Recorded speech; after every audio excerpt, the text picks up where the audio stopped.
Hello everyone, Deb Floros for Jesse James Beads. The All Heart collection is near and dear to my heart. Oh my gosh, I love everything about this collection. I'm going to mix a strand of those red hearts and that beautiful strand with all of the lampwork beads. And that heart chain is really, really cool. So I'm going to add some Toho seed beads and I'm going to make a necklace, and it's going to include one of those lampwork beads as a pendant. And we're going to use the lampwork beads and the other beads in that strand to sort of surround that pendant. And I'm going to bring in the continuity of the hearts by adding the red hearts. And there are some gray hearts in that strand as well. So we've got a cool white, red, black, gray vibe. And so I'm using the smaller beads towards the back of the necklace, and I'm using a pattern of 3 seed beads in between every bead. I've got 49 strand beading wire from Beadalon, and that's perfect for the drape of this necklace. So I'm stringing on kind of a planned out pattern, but you can do different, a different pattern of those hearts if you like. But the concept here is just to show off all of that love, all of those hearts.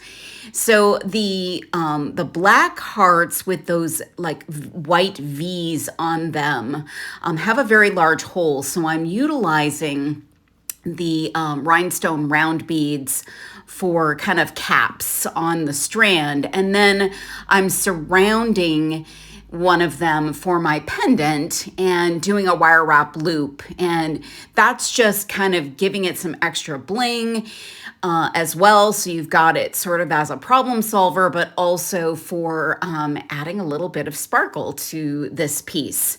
Now, I intentionally decided to put those 2 red hearts on either side of the pendant, going in opposite direction of all the other hearts. I just thought it was fun and interesting, and kind of a play on all of the love in this necklace. I just love how it came out. Oh my gosh, all of these beads are so sparkly and pretty. See, there's those 2. And what I did next was I decided to use that chain for some charms. So I actually cut it. I've got some nice strong cutters from Beadalon, and I'm cutting them into those double heart pieces that make up the links. You'll need to use a little bit of force to cut those. And you can actually do the cutting and the attaching of jump rings ahead of time so that you don't need to do what I'm doing here, which is putting on my bead stoppers and pulling the beads back so that I can add my charms to my necklace. But if you find yourself in this situation, that's a way to do it. Don't worry if you haven't added a charm. By the time you get to this stage of a necklace, you can always do that.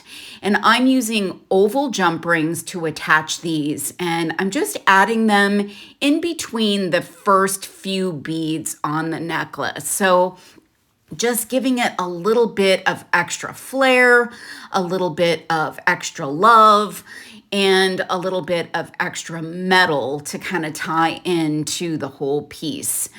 And you can just use one of the jump rings to attach. In this case, I typically use 2. And then guess what? I'm going to use one of those little links to attach my lobster claw to.